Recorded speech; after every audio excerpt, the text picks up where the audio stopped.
ജീവനക്കാരന്റെ അവകാശങ്ങൾ കവർന്നെടുത്തത് ശ്രീ പിണറായി വിജയന്റെ ഗവൺമെന്റ് അല്ലാതെ ഇത്രയധികം ആനുകൂല്യങ്ങൾ കൊടുത്തു തീർക്കാനുള്ള ഒരു ഗവൺമെന്റ് ഈ രാജ്യത്ത് മറ്റൊരു ഗവൺമെന്റ് ഇല്ല.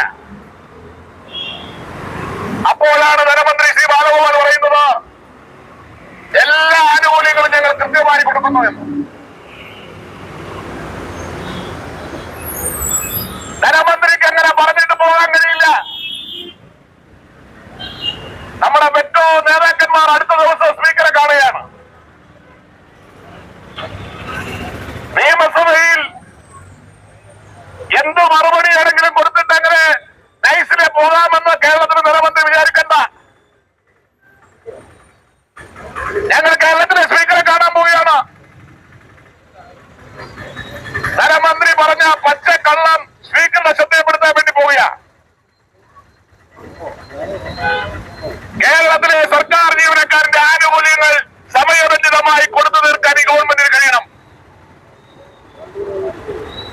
അങ്ങനെ കഴിയാത്ത ഗവൺമെന്റ് ആണെങ്കിൽ ആ ഗവൺമെന്റ് രാജിവെച്ചു പോകണം. ശ്രീ പിണറായി വിജയനും ബാലഗോപാലും ആർക്ക് വേണ്ടിയിട്ടാണ് ഭരിക്കുന്നത്?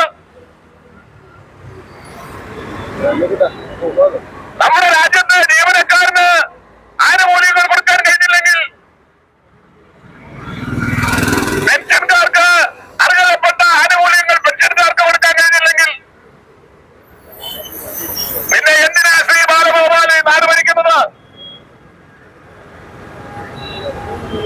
ഇതിനു മുമ്പ് നമ്മുടെ സംസ്ഥാനത്തിന്റെ കണക്കുകൾ എന്തൊക്കെയായിരുന്നു? നമ്മുടെ സംസ്ഥാനത്തിന്റെ കണക്കുകൾ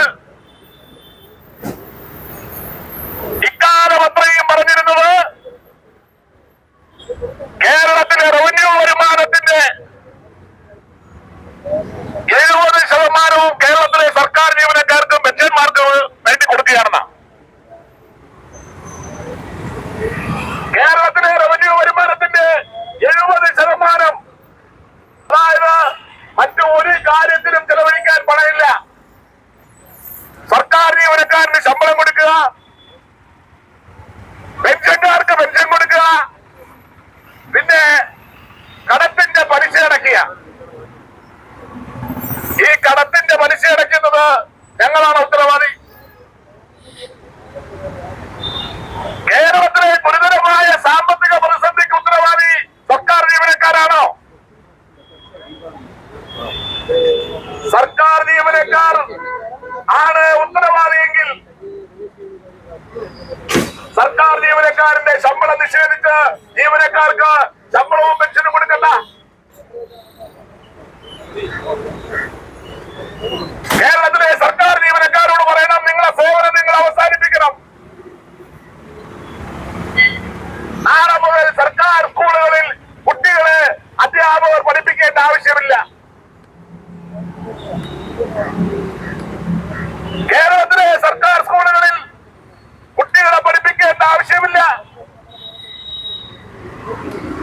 കേരളത്തിലെ ആശുപത്രികളിൽ രോഗികളെ ചികിത്സിക്കേണ്ട ആവശ്യമില്ല. നമുക്ക് വലിയ തോതിൽ ചെലവ് കുറഞ്ഞു കിട്ടും. കേരളത്തിന്റെ ക്രമസമാധാന നില പാലിക്കാൻ കേരളത്തിലെ പോലീസ് സ്റ്റേഷനുകളിൽ ഉദ്യോഗസ്ഥന്മാരുടെ ആവശ്യമില്ല. അങ്ങനെ സേവനം, ജീവനക്കാരുടെ സേവനം മതിയാക്കിയാൽ കേരളത്തിലെ സർക്കാരിന് മുന്നോട്ട് പോകാൻ കഴിയുമെങ്കിൽ അതിനെക്കുറിച്ച് ആലോചിക്കൂ. ആരെയാ നിങ്ങൾ വിട്ടിയാക്കാൻ ശ്രമിക്കുന്നത്? കേരളത്തിലെ സർക്കാർ ജീവനക്കാർക്കും പെൻഷൻകൾ ഏറ്റവും പുതിയ കണക്കനുസരിച്ച് ഇപ്പോൾ ചെലവഴിക്കുന്നത്